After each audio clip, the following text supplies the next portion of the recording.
Fala aí, rapaziada do nosso canal do Palmeiras, trazendo mais um vídeo aqui no nosso canal.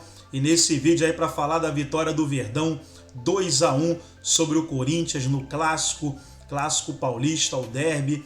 Mais de 40 mil torcedores estiveram presentes ali no Allianz Parque, fizeram uma grande festa e o Verdão venceu.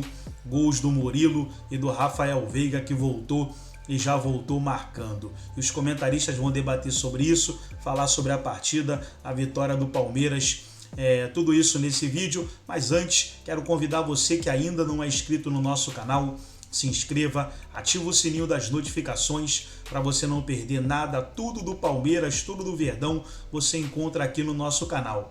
E nesse vídeo, repercutindo a vitória aí do Palmeiras no clássico contra o Corinthians, 2-1 no Allianz Parque. É o time do Abel Ferreira, imbatível o Verdão. Vamos para o vídeo e daqui a pouco nós estaremos de volta. Fala, meu povo! Começando mais uns 60 segundos do Benja. Olha, excelente resultado do Corinthians no Allianz Parque. Não, eu não tô louco não. Gente, o Corinthians perdeu só de 2-1 do Palmeiras. A sensação hoje é que seria 5, 6. O Corinthians foi chutar uma bola no gol lá para tantos 30 e pouco do segundo tempo. O Dudu arrebentou com o jogo. Mais uma vez o Corinthians tomou gol de cabeça. No segundo tempo o Palmeiras mandou bola na trave do Navarro. Teve uma baita de uma defesa do Cássio. Enfim, esse é o Corinthians montado pelo Duílio Monteiro Alves, o pior presidente da história do Corinthians. E agora ele traz Roger Machado. Eu não tenho nada contra o Roger Machado. Não vejo no Roger um treinador com o perfil para tentar mudar alguma coisa, porque a coisa é triste, a perspectiva é a pior do mundo. Méritos mesmo, é para Roger Guedes, Cássio e Gil, só. Cuca e tal, causou rebuliço. Não foi ele que chegou e falou, estou entrando aí, foi de qualquer jeito lá no Corinthians. Alguém escolheu, alguém fez as opções, alguém colocou o Corinthians nessa situação. Uma situação que, olha, vexatória, de você acompanhar no primeiro tempo o Lázaro e o Danilo, mais ou menos assim, olha, o Lázaro, ele não pode assumir, não pode ir ali à frente do banco, porque fica chato, né? O cara até outro dia estava lá, aí a gente não vai chegar para o cara e falar para ele comandar, fica uma situação meio desconfortável, né? Então põe o Danilo, mas o Lázaro estava lá. E era o Lázaro e o Danilo conversando ali o tempo todo, numa situação absolutamente constrangedora e embaraçosa para o próprio torcedor do Corinthians acompanhar. Uma coisa embaraçosa. A prova da bagunça e de quanto o Corinthians saiu do rumo nos últimos tempos, né? Tudo o que aconteceu e o resultado do jogo hoje, nesse momento, recai sobre uma pessoa. É o presidente, Duílio Monteiro Alves. E o Duílio, que me decepcionou muito aí nos últimos tempos, o Duílio, espero que hoje ele converse com a imprensa. Ele tem conversado, né? Mas espero que hoje ele converse com a imprensa, porque a gente não está muito curioso para ouvir o Danilo, porque o Danilo não vai continuar, né? As opções que o Danilo fez hoje, e tirou o Fausto Vera, colocou o Maicon, entrou com o Romero e tal, etc. No que isso muda a hora do Brasil? Absolutamente nada, porque um outro treinador vai chegar aí. Então a gente quer ouvir o Duílio para saber sobre o Roger Machado e esclarecimentos. Afinal de contas, ele é o presidente. Ele é o artífice de tudo que está acontecendo no Corinthians nesse momento. A gente vai destrinchar jogadores, a gente vai falar sobre escolhas hoje, vai falar sobre o Palmeiras, evidentemente, vitorioso, mas o Duílio é o artífice dessa história toda. É bom que se diga, se alguém discordar, fique à vontade. Boa noite para os companheiros, tudo bem, Zupac? Tudo bem, William. Boa noite, companheiros, boa noite ao fã de esportes. Eu, no geral, até para fugir um pouco do jogo de hoje em específico, no geral, eu não acho ruim a gestão do Duílio. Acho que ela tem pontos muito importantes. Mas esse ano...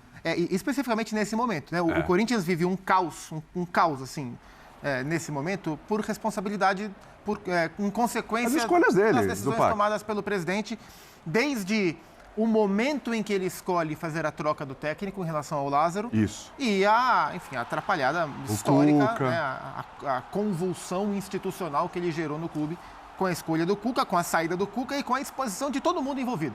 Fernando Lázaro foi exposto, o próprio Cuca, com toda a responsabilidade que o Cuca tem, né, sobre tudo que aconteceu, o próprio Cuca foi exposto com toda essa zona. O Danilo é um ídolo do Corinthians. O Danilo, ele não tem condição hoje de ser técnico do Corinthians, né? O Danilo não faz um bom trabalho no sub-20, né? O Danilo não é um bom técnico hoje para o sub-20, quiçá para o time de cima. Claro que o Danilo ficou exposto, enfim. Então o Corinthians hoje, o Corinthians está exposto, o Corinthians está nu diante dessa situação.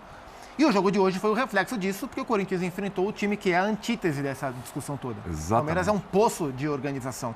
Inclusive no seu sub-20, né? O reflexo é isso. O Palmeiras tem uma base absurda, nível de excelência, e hoje o Corinthians teve o técnico da sua base, que é também uma bagunça, comandando o time num derby desse nível, e o Palmeiras construiu 2-0 no primeiro tempo e foi ótimo para o Corinthians, porque o placar do primeiro tempo poderia ser 3-4, se o Palmeiras apertasse um pouco mais, então o Palmeiras atropelou o Corinthians no primeiro tempo. E aí, no segundo tempo, o Palmeiras administrou o jogo. O Palmeiras tirou o pé, administrou o jogo. O Corinthians teve mais posse. O Palmeiras tem uma viagem agora, exato, né? Vai enfrentar o Barcelona, igual foi aquilo e tirando os tal. caras, Exatamente. né? Tirou o Veiga, foi tirando os caras. No segundo tempo, o Corinthians teve mais posse. O Corinthians se colocou mais no campo de ataque. Mas o Corinthians, em momento algum, esteve perto de empatar o jogo. Eu não vi como é que ficou a questão da súmula. A minha impressão é de gol contra do Piquerez mesmo. Sim. Se for confirmado o gol do Piquerez aí no chute do Roger Guedes, o Corinthians termina no segundo tempo, sem dar um chute no gol. Porque esse chute não conta, porque esse chute foi do Piquerez. Perfeito. Então, o segundo tempo, o Corinthians terminou zerado em finalizações no gol. Então, assim, o Palmeiras atropelou o Corinthians quando quis, controlou o jogo quando quis, e o Corinthians teve apenas o Roger Guedes se matando enlouquecidamente para jogar. E o Palmeiras fez um gol para o Corinthians. Então, o 2-1 não reflete o que foi o jogo. A diferença técnica entre as equipes reflete a diferença de administração de Corinthians e Palmeiras hoje. Isso ficou muito claro. E o Corinthians tem que pensar muito no seu futuro, porque o momento ele é caótico do Corinthians. Sem dúvida nenhuma. Aliás, outra cena meio constrangedora assim, você vê. O Abel Ferreira é um treinador elétrico, né? Ele está ali à beira do campo o tempo todo, né? Elétrico. Ele está ali o tempo todo, ele chega, ele pilha o juiz, ele pilha o jogador, ele está ali o tempo todo. Parece o Bini quando toma aqueles 4 potes de café. Nossa Senhora! Meu Deus do céu! Sobrou para mim. Não, Igualzinho. é verdade, você é um fã de café. Igualzinho. O Birner também já café. foi treinador. Então o negócio é o seguinte. Em dado momento no primeiro tempo, o Abel, eu nunca vi isso. O Abel tá assim, no banco. Tá boa, batendo um papo, tá 2-0. Depois de muito discutir. Ele estava com medo de ser expulso. Depois de muito discutir na beira do campo. Colocar esse paradrapo na boca. Você tá pagando pra ver que essa cadeira vai virar aí. Sossegou, não, já imaginou? Sossegou, tava lá numa boa. Eu nunca vi isso na minha vida. E aí, no derby, no clássico no clássico de uma das maiores rivalidades do país, ele começa a negociar no segundo tempo. Sim. Administra o jogo. Administra. O segundo tempo é mais do que o Palmeiras abre mão de fazer do que o Corinthians. Exatamente. E o Palmeiras ainda queria que o Corinthians tomasse a postura que tomou, porque o Palmeiras ia matar o jogo no contra-ataque, como fez o segundo gol no contra-ataque. Exato. Aqui não foram tantas eu vou para Guayaquil no meio de semana, né? Pegar o Barcelona, Libertadores. O jogo aqui tá tranquilo, tá de boa e tá. Fez um gol, é até ilusório, fala 2-1, até pro Corinthians foi um grande negócio. Foi. Perder não é bom para ninguém, mas até que foi um grande negócio. Foi um acaso. Você falou, um acaso. Foi um acaso. E aí, sai dos pés do melhor jogador do jogo, do Corinthians que mais se esforçou. Para variar um pouquinho, ter sido ele. Sim. Então, tava ali, negociou, beleza. E jogou o jogo contra o Corinthians. É claro que tem uma preparação, tem um lado mental, tem tudo isso. Mas fez um jogo ali contra o Corinthians como se fosse um jogo normal, um jogo rotineiro. Não tivesse talvez o peso de que tem um derby, reflexo do momento do Corinthians. Você quer ouvir o Vitor Birner? Eu quero sempre ouvir o Vitor Birner. Então vamos lá, Vitor Birner. Boa noite para você. Bom, boa noite ao senhor. Obrigado, Pedro, pela gentileza. Boa noite. Boa noite. Bom tê-lo aqui do meu lado, Gustavo Zupac, Birner Pires. Boa noite aos fãs e às fãs do esporte. Fala, meu querido. Se eu repetir muito sobre o Palmeiras, eu vou falar durante o programa. Eu vou ter que, mais uma vez, dizer o que eu sempre digo. Porque eu sou obrigado a repetir. O Zupac já explicou na abertura, eu concordo com ele totalmente. É o jogo da organização, da gestão contra a bagunça. Da estabilidade contra o time que busca um rumo que começa pelo seu técnico.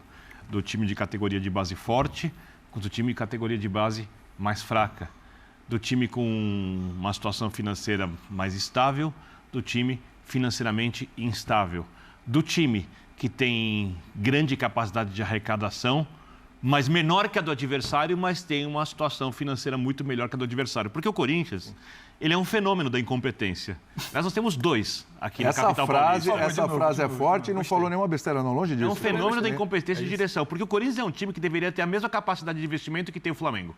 Sim. Perfeito, perfeito. Temos dois aqui. Comparação muito boa. Dois. O São Paulo deveria ter parecida com a do Palmeiras. Eu estou pegando o mercado, o número de torcedores. E o Corinthians parecida com a do Flamengo. O torcedor do Flamengo é muito maior, mas o Corinthians tem lá mais de 30 milhões de torcedores. Boa parte do estado de São Paulo, que é o estado onde tem as pessoas com maior poder aquisitivo. Então, a capacidade de arrecadação do Corinthians deveria ser parecida com a do Flamengo, como é a cota de televisão. Que os dois ganham muito mais, Palmeiras e Flamengo, do que cota de transmissão, do que ganham as outras equipes, né? E o Corinthians tem problemas financeiros, o Corinthians não consegue investir como o Flamengo, o Corinthians não consegue, como o Flamengo, achar um treinador com estabilidade, mas o Flamengo tem um senhor elenco. E o Corinthians tem muitos jogadores caros. Muitos jogadores caros. Porém, os melhores, os mais técnicos, ou parte deles, eu vou abrir 2 exceções, já vou falar deles, são jogadores com uma certa idade e que não conseguem correr ou atuar na quantidade de vezes que a gente espera numa temporada, enquanto os mais jovens, menos técnicos, conseguem. E as exceções são Yuri Alberto e Roger Guedes. Yuri Alberto numa fase ruim, mas para mim é um grande centroavante. Sim. E o Roger Guedes também é outro jogador tecnicamente muito bom, consegue correr, né? Quando se empenha, e tem se empenhado muito. E jogado sozinho, né? Jogado sozinho há um bom tempo. Ele que muitas vezes foi chamado de negligente. Eu várias vezes vi ele abrindo mão de voltar na marcação. Teve a briga com o Vitor Pereira na época. Fecha do lado esquerdo, não fecha. Não dá para jogar ele e o Yuri Alberto. Quando ele fecha, ele tem condições de fazer isso. Mas você pega os outros jogadores mais renomados, como por exemplo um Paulinho, que em volta de contusão, a gente já não sabe em que nível vai chegar. Você pega, por exemplo, o Fagner, que hoje começou no banco, não está na melhor forma física, né? O Gil, o Balbuena, Fábio Santos, que hoje também estava que é um batalhador, é um jogador de postura assim exemplar. São os jogadores mais renomados e às vezes mais bem remunerados, porque conquistaram isso ao longo de suas carreiras, não conseguem entregar. Os do Flamengo conseguem, os mais bem remunerados. Então, só para mostrar por que eu citei a incompetência de gestão. E o Corinthians vai ao clássico sem ter um treinador. Sem ter um treinador. O Fernando Lázaro precisava estar do lado do Danilo. Porque o Danilo subiu da base, o Fernando Lázaro trabalhou com esses jogadores e não custa ao tomador principal de decisões do jogo, o Danilo, ouvir quem conviveu mais com os jogadores. Quem você acha que tomou decisões hoje? Foi o Danilo ou foi o Lázaro? Acho que a última palavra é do Danilo, só que ele a última palavra do Danilo que deve ser igual à palavra do Lázaro, né? Eu, no lugar dele, no lugar do Danilo, eu pediria para o Lázaro estar do meu lado. Tudo bem. Eu pediria para o Lázaro estar do meu lado. A grande questão é se o Lázaro não servia para ser técnico do Corinthians, não devia ter começado. Ou se era uma experiência, só uma experiência, o Corinthians deveria ter rapidamente em mente um plano B. No caso dessa experiência não funcionar. Então tá aí, pessoal, foi o vídeo da ESPN Brasil, todos os créditos, direitos autorais e agradecimentos. Estarei deixando o link na descrição desse vídeo, onde os comentaristas debateram aí sobre a vitória do Palmeiras, 2-1, gols do Murilo e do Rafael Veiga, e o Verdão segue aí embalado no Campeonato Brasileiro. Gostou do vídeo? Deixa o seu like, se inscreva no canal, ativa o sininho das notificações. Forte abraço a todos e até o nosso próximo vídeo aqui no nosso canal do Palmeiras.